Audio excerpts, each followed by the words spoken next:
ଖବରକାଗଜ। ସକାଳୁ ସକାଳୁ ଆସିଯାଏ ଖବରକାଗଜ।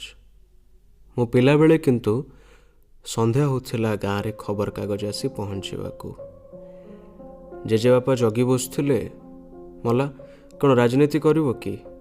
ଜେଜେମା ମୁହଁ ମୋଡ଼ୁଥିଲା। ସକାଳୁ ସକାଳୁ ଯେଉଁ ହକର ବୁଢ଼ା ଆମ ବସାକୁ ରୋଜ କାଗଜ ଆଣୁଥିଲା, କାଲି ତାକୁ ଟ୍ରକ୍ ପିଟି ଦେଇଛି ଛକରେ।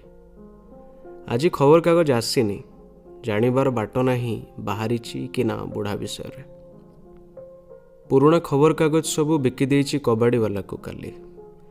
ବିକିଦେଇଛି ବାସି ହେଇଯାଇଥିବା 2G ସ୍ପେକ୍ଟ୍ରମ୍, ଦାଦ୍ରି ଆଉ IPL।